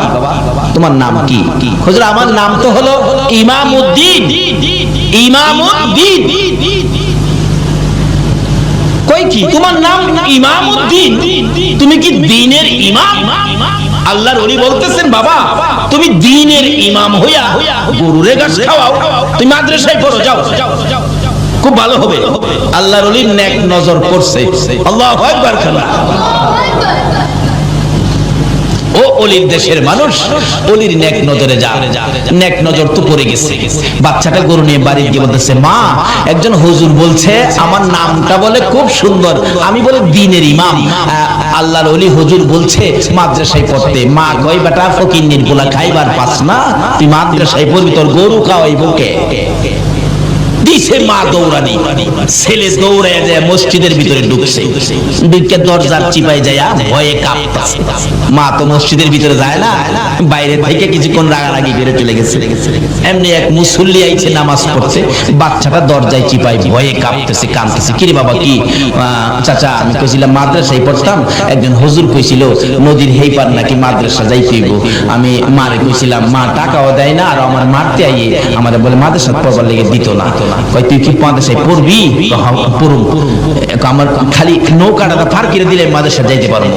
কত টাকা লাগবে? 5 টাকা লাগবে। নে 5 টাকা, যাও দিয়ে দিলাম। 5 টাকা লইয়া নদী পারিয়া বাচ্চা ছেলে গেছে গা, যাইয়া দেখে যেই হুজুর কইছিল ওই হুজুর ক্লাসে বসা। হুজুর আমি আইছি, হুজুর আসসালামু আলাইকুম।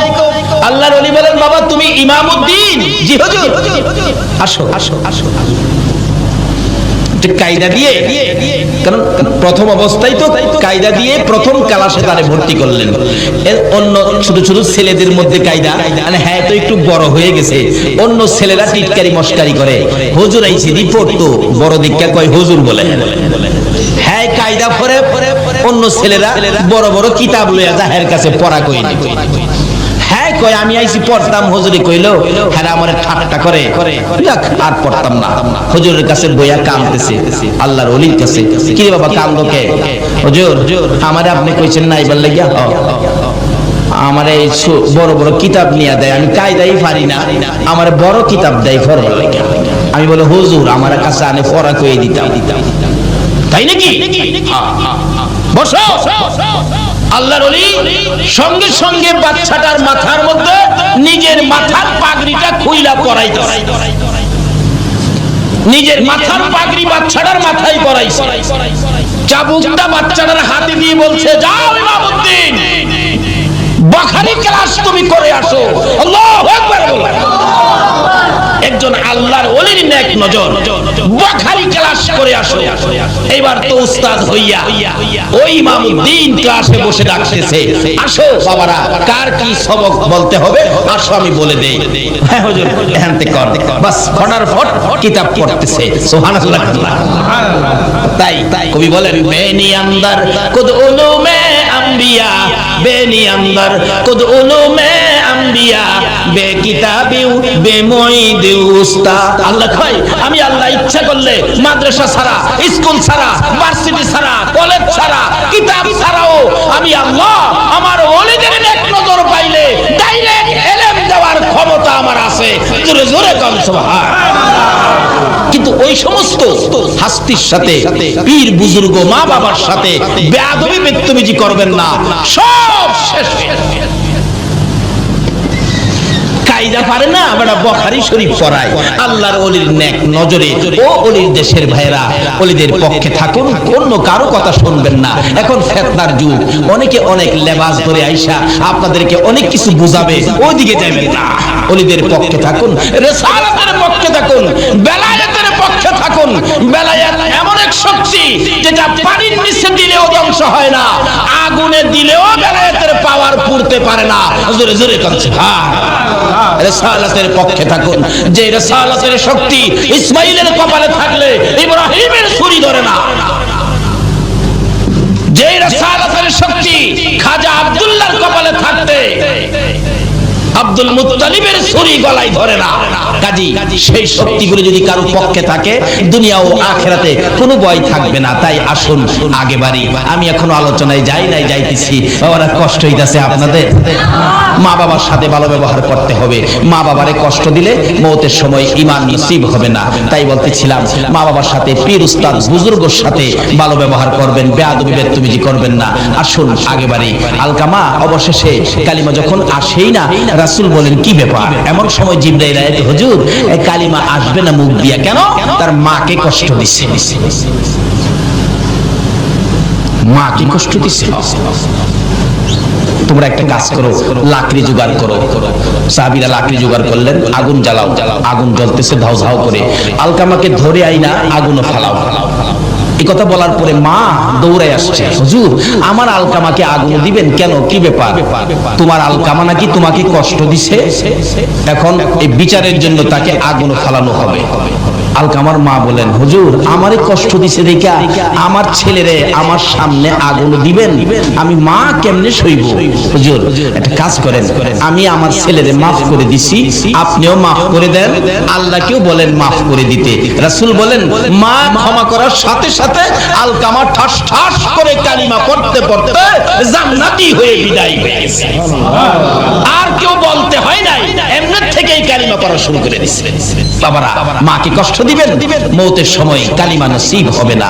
তাই এই আমলগুলো যেন আমাদের সাথে থাকে। সকলে বলুন আমিন। আসুন বলতেছিলাম এটা কেমন কালিমা? এক একটা কালিমাওয়ালাকে 10টা পৃথিবীর সমান জান্নাত। কিন্তু এই কালিমার মর্যাদা, কালিমাটা কি জিনিস একটু বুঝে শুনে কিছু করলাম না। করতাম যদি আবু বকরের মতো মায়ের খেতে হতো, যদি বেলালের মতো, বেলালে হাফসির মতো মুখের মধ্যে আগুন ঢুকাইতো, তাহলে কালিমার বলল কালিমার মর্যাদা দিতে পারত।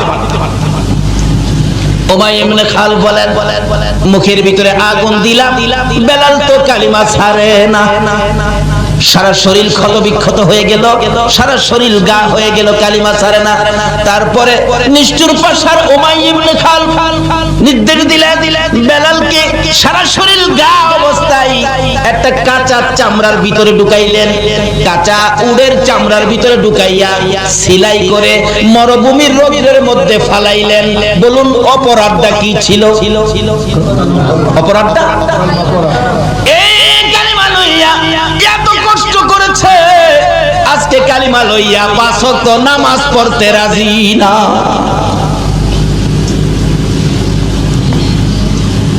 এই কালিমা লইয়া সুদ ছাড়তে পারলাম না, এই কালিমা লইয়া ঘুষ ছাড়তে পারলাম না, কেমনে জান্নাতে যাইব?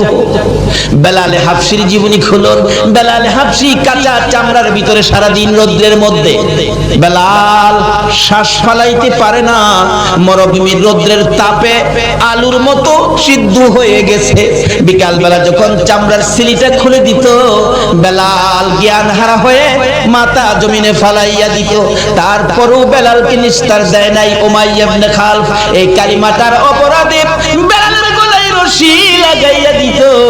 এক বয়সের ছেলেরা বেলালকে শেষরাইতো, মাঝে মাঝে টাইনা টাইনা পাহাড়ের উপরে উঠাইতো, আবার পাহাড় থেকে টাইনা টাইনা নিচে নামাইতো। বেলালের সমস্ত শরীর চামড়াগুলো ছিলে যাইতো, রক্তে লাল লাল হয়ে বেহুশ হয়ে যাইতো। যদি জ্ঞানটা ফিরত, এই কালিমার মালা জপতে থাকতো। আল্লাহু আকবার বলো। ফকির বাবা আবু সালেহ জঙ্গি মুসা ভাবতেছেন যে বাগানের ফল, এই বাগানওয়ালার কাছে যাই আগে ক্ষমা চাই। হাঁটতে শুরু করলেন, পানি যেদিক থেকে আসে উজানের দিকে যাচ্ছে। অনেক দূর যায় দেখে নদীর পাশে একটা ফল বাগান। ভাবলেন এই বাগানের ফলই হইতে পারে, শিওর না, সম্ভাব্য। বেলাল হাবশি কাঁচা চামড়ার ভিতরে সারাদিন রোদ্রের মধ্যে, বেলাল শ্বাস ফালাইতে পারে না, মরুভূমির রোদ্রের তাপে আলুর মতো সিদ্ধ হয়ে গেছে। বিকাল বেলা যখন চামড়ার সিলিটা খুলে দিত, বেলাল জ্ঞান কিতাব লেখে আমার নবী এমন মায়ের খাইলো কালিমা প্রচার করতে যাইয়া, বইতে পারে না, উঠতে পারে না, হাঁটতে পারে না। অবশেষে কলি দিয়ে কর্নিং করে করে হুজরার দিকে রওনা হলেন। মা খাদিজা বলেন, বহু সময় হয়ে গেল, রাসূল ফিরে আসিতেছে না কেন? একটু বাহির হয়ে দেখি। ঘর থেকে বাহির হইয়া মা খাদিজা বলেন, আমি দেখতেছি একটা পূর্ণিমার চাঁদ বালুর সাথে গড়াগড়ি করে। চিৎকার মেরে ডাক দিলেন, খাদিজা তুমি কে গো? বালুর সাথে গড়াগড়ি করো, তুমি কে জানতে চাই? আমার নবী খাদিজার কণ্ঠের আওয়াজ পাইয়া দূর থেকে চিৎকার মেরে ডাকলেন, খাদিজা রে, ও খাদিজা, আমার চামড়া উঠাইয়া ফলাইছে। মা খাদিজা বলে, দৌড়ে যাইয়া নবীজির পাশে গেলাম। আমার কাঁধের উপর বর করে নবীজি দাঁড়াইয়া আস্তে আস্তে হাঁটতেছে আর বলতেছে, খাদিজা রে, এই কালিমা প্রচারের জন্য গিয়েছিলাম, আবু জাহেল কোনো কথা মানলো না, শুনলো না রে, শুধুমাত্র মারতে ছিল, মারতে মারতে রক্তে লাল লাল করেছে। আমার আল্লাহ বলেন, বন্ধুগো খাদিজারে সাক্ষী বানাইলাম, এই কালিমা লইয়া কত মায়ের খেয়েছো। বন্ধু খাদিজারে সাক্ষী বানাইয়া কথা দিলাম, এই কালিমাটা যারা পড়বে, এই কালিমা নিয়ে যারা চলবে, এই কালিমার এই জান্নাতের টিকিট রোজগার করেছে মায়ের খেয়ে, রক্ত দিয়ে, না খেয়ে পেটে পাথর বেঁধে, মায়ের দেশ বাবার দেশ মক্কা ছেড়ে মদিনায় হিজরত করে এই জান্নাতের টিকিট আমাদেরকে কে দিয়ে গেলেন বলুন তো? আজকে কালিমা আছে কিন্তু নবী নাই। কি বলে? কালিমা আছে, নবী নাই। কালিমা আছে, পর্দা নাই। কালিমা আছে, হালাল খাবার নাই। কালিমা আছে, নামাজ নাই। অথচ কালিমাটা কত দামি! কালিমাওয়ালার জীবনী খুলুন। হযরত আবু বকর সিদ্দিক রাদিয়াল্লাহু তাআলা যেদিন কালিমার মালা গলায় নিয়েছে, আল্লাহু আকবার বলেন, এদিন আর নিজের ইচ্ছাই কোনো কাজ আবু বকর করে না। কালিমা যা বলে, কালিমার ভিতরে যা নির্দেশ সেটাই মানে। আবু বকর কালিমা পড়ার পর কিভাবে আবু বকর নিজেকে পরিচালনা করেছেন, আবু বকর কালিমা পড়ার পর কালিমার সাথে সম্পর্ক কত গভীর। একদিন আবু বকর মা আয়েশা সিদ্দিকাকে জিজ্ঞেস করেন, আয়েশা, তোমাকে অল্প বয়সে নবীজির কাছে বিবাহ দিছি, অল্প বয়সে, তুমি কি জানো তোমারে কেন বিবাহ দিছি? মা আয়েশা বলেন, বাবা গো, আমি তো জানি না। আবু বকর বলেন, আয়েশা রে, অল্প বয়সে তোমাকে নবীর কাছে বিবাহ দিয়েছি। অল্প বয়সের রাসূলের কাছে বিবাহ দেওয়ার কারণ হলো আমি আবু বকর জান্নাতে যেতে চাই। আল্লাহু আকবার। যেহেতু কালিমা পড়েছি, জান্নাতের টিকিট পেয়েছি, আমি জান্নাতে যেতে চাই। হাসরের দিন যদি জান্নাতে যাওয়ার সকল আমল যদি আমার বরবাদ হয়ে যায়, কোন আমল যদি আল্লাহর কাছে গ্রহণযোগ্য না হয়, কোন আমলের বিনিময়ে যদি আমি আবু বকর জান্নাতে যাই যাইতে না পারি রে আয়েশা, সর্বশেষে আমি তোমাকে নিয়ে আল্লাহর আরশের কিনারে যাব। প্রভু গো, আমার এই মেয়েটাকে অল্প বয়সে তোমার বন্ধুর কাছে বিবাহ দিয়েছি, তোমার বন্ধুর কাছে অল্প বয়সে মেয়েটাকে বিবাহ দেওয়ার কারণে তুমি আমি আবু বকরকে জান্নাত দিয়ে দাও। জোরে জোরে সুবহানাল্লাহ। শুধু এটাই নয়, আবু বকর কালিমা নিয়ে কত কষ্ট করেছেন। যেদিন আবু বকর এই জান্নাতের টিকেট কালিমাটা লইয়া সর্বপ্রথম যখন বাড়িতে ঢুকলেন, রাত্র তখন গভীর। আবু বকরের মা বলেন, আবু বকর তুমি তো জীবনে কোনোদিন এত রাত্র করো নাই, আজকে তোমার এত রাত্র হলো, কারণটা কি? আবু বকর বলেন, মা আমি আখিরি নবীর কাছ থেকে জান্নাতের টিকিট আনছি, আমি জান্নাতে যাব। তোমাকেও কিভাবে জান্নাতে নেওয়া যায় আমি এই চিন্তাও করতেছি। আবু বকরের মা বলেন, আবু বকর তাহলে কি তুমি বাপ দাদার ধর্ম ছেড়ে দিয়েছো? মা বাপ দাদার ধর্মে তো কিছু নাই, তুমি কি মুহাম্মদের পক্ষে গেছো? মা এটাই তো আল্লাহর পক্ষ। কি বললেন? আমাদের নবীর পক্ষটাই কার পক্ষ? আজকে এই নবীর পক্ষ বিশ্বের মুসলমান ছেড়ে দেওয়ার কারণে বিজাতিদের হাতে আজকে মার। ও তুমি জানতাম জ্ঞানী, আজকে বুঝলাম তুমি অজ্ঞানী। দাঁড়াও, তোমাকে শাস্তি করতেছি। মা দুই হাতে থাপ্পড় শুরু করলেন। কিতাব লেখে, আবু বকরের জীবনী লেখে, মা যত মারে আবু বকর ততই হাসে। মা বলেন, দাঁড়াও, আমার মায়েরে তোমার শাস্তি হয় না। পুরুষদেরকে ডাকলেন, মারতেছে, হাসে, খুব মারতেছে রাত্রের বেলা। এমনকি কিতাব লেখে মারতে মারতে আবু বকরের সকল শরীরের মধ্যে রক্ত জমাট হয়ে গেছে, এমনকি নাকে দিয়ে মুখে দিয়ে রক্ত বাহির হয়ে গেছে। জ্ঞানহারা হয়ে গেলেন আবু বকর। আবু বকরের মা বলেন, তোমরা কারা গো? আমার আবু বকরকে আর মেরো না, যদি জ্ঞান থাকে জীবনে আর কালিমা পড়বে না। জ্ঞান হারা হয়ে গেছে আবু বকর। মা মাথায় পানি দেয়, জ্ঞান ফিরে না। রাত্র শেষ হয়ে গেছে, জ্ঞান ফিরে না। সকালবেলা বহু সময় পর মা ডাকতেছে, এরে আবু বকর এত মার খাইলি, জ্ঞান ফিরে না, আর কি জীবনে কালিমাটা পড়বি? একটু পরে দেখা যায় আবু বকর দুইটা চোখ খুলে মার দিকে তাকাইলেন। মা সঙ্গে সঙ্গে এক গ্লাস পানি নিয়ে আবু বকরের কাছে গেলেন। আবু বকর, সারা রাত মার খেয়েছো, কলিজাটা বুঝি শুকাইয়া গেছে রে বাবা। আবু বকর আমি এক গ্লাস পানি আনলাম, পানিটা খাও না বাবা, পানিটা খাও। আবু বকর দুইটা চোখের পানি জর্জর করে ছেড়ে দিয়ে মার দিকে তাকাইলেন। মা গো, এই পানি আমি খাবো না গো মা, তোমার হাতের পানি আমি খাবো না। কেন খাবি না? যেই নবীর কাছ থেকে কালিমা লওয়ার অপরাধে মার খাইলাম গো, এই নবী যতক্ষণ পর্যন্ত না আসবে ততক্ষণ পর্যন্ত আমি পানি খাবো না। আমার নবী কই? নবীর লাগি তো মার খাইছি, আবার নবী আসলে পানি খাবো। আমার নবীর কানে খবর গেলে দয়ার নবী, মায়ার নবী দুইটা চোখের পানি ছেড়ে দিলেন। এসে হাজির হলেন। আবু বকর রে, আমি পানি দিলে পানি খাবি? নে পানি খা।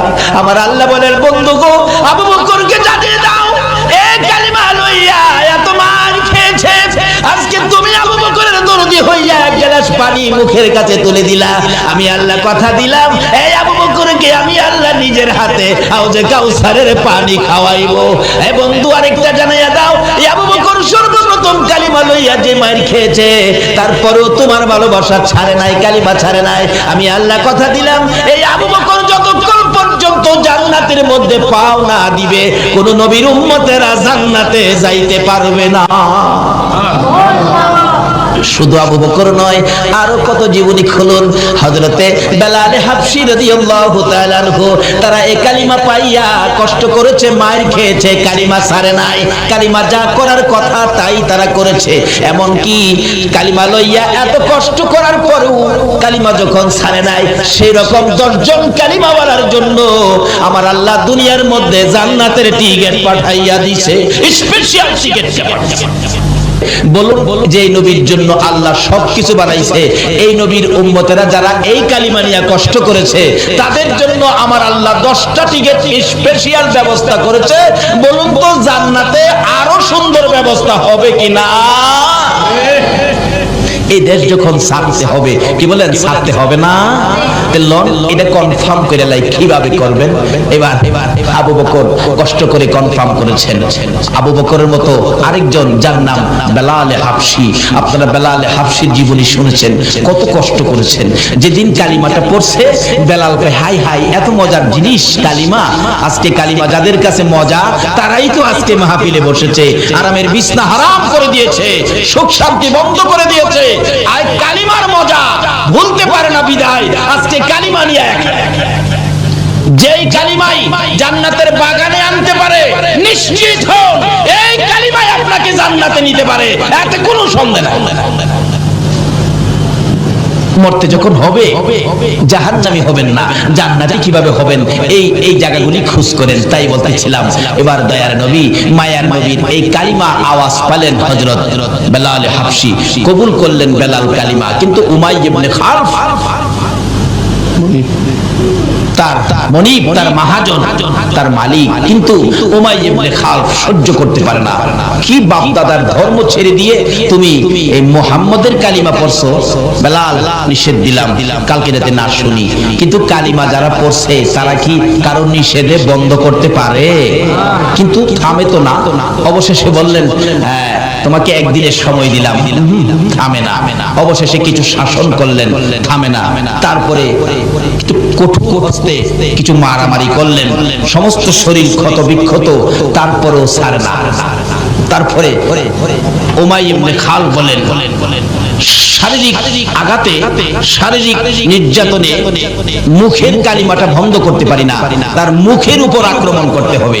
অবশেষে ওই উমাইয়া ইবনে খালফ জ্বলন্ত আগুন করে বেলালের মুখের ভিতরে ঢুকায় দিয়েছে।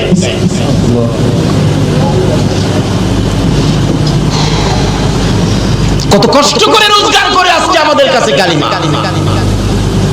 রাসূল বলছেন মৃত্যুর সময় যদি কারো মুখ থেকে এই কালিমাটা বাহির হয়, এই কালিমা পড়ে পড়ে যদি কেউ মৃত্যু হয়, তাহলে তুমি নিশ্চিত হবে তোমাকে আমি রাসূল সুপারিশ করে জান্নাতে নিয়ে যাব।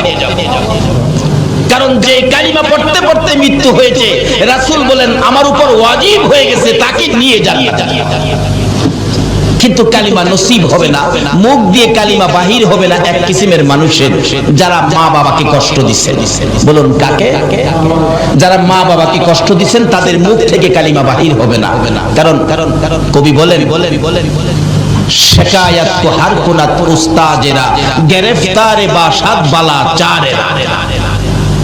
কিছু জিনিস আছে যেমন পীর, উস্তাদ, বুজুর্গ, আল্লাহর ওলি এবং মা বাবা, এই কিসিমের পার্সন যারা, তাদের সাথে যারা বেয়াদবি বেত্তবিজি করেছেন, তাদের শাকায়াত যারা করেছেন, তাদের উপর চারটা বালা মুসিবত আক্রমণ করবে। এক নম্বরে হবে তাদের মধ্যে কোনো শান্তি থাকবে না।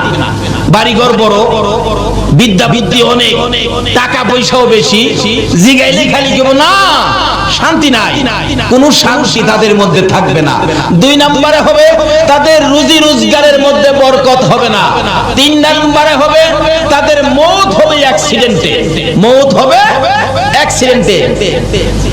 চার নম্বরে হবে মৃত্যুর সময় তার কালিমা নসিব হবে না। তার জ্বলন্ত প্রমাণ নবীর আদরের সাহাবী যার নাম হযরতে আলকামা রাদিয়াল্লাহু তাআলা। আলকামা তার মাকে কষ্ট দিয়েছিলেন, কিন্তু মৃত্যুর সময় গণায় আসছে, তার সাকরাত শুরু হয়ে গেল। নবীজি খবর পায়া সাহাবীদেরকে পাঠাইলেন তাকে কালিমাটা পড়াও, কারণ কালিমা পড়তে পড়তে মৃত্যু হলে তাকে নিয়ে জান্নাতে যাওয়া আমি নবীর উপর ওয়াজিব হবে, তাই তোমরা কালিমা পড়াও। কিন্তু কালিমার কথা বললে আলকামার চোখ থেকে পানি আসে, মুখ থেকে কালিমা আসে না। নবীর সাহাবী কিন্তু কালিমা আসে না। রাসূল খবর পায়া নিজেই গেলেন, আলকামা তুমি পড়ো কালিমা লা ইলাহা ইল্লাল্লাহু মুহাম্মাদুর রাসূল। আলকামা শুধুমাত্র নবীর দিকে তাকাইয়া দুইটা চোখের পানি ছাড়ে, কালিমা পড়ে না, মুখ দিয়ে আসে না। ওই যে মারে কষ্ট দিছে, মাকে যারা কষ্ট দিয়েছেন নামাজি হতে পারেন, হাজি গাজী হতে পারেন, কিন্তু মৃত্যুর সময় আপনার কালিমা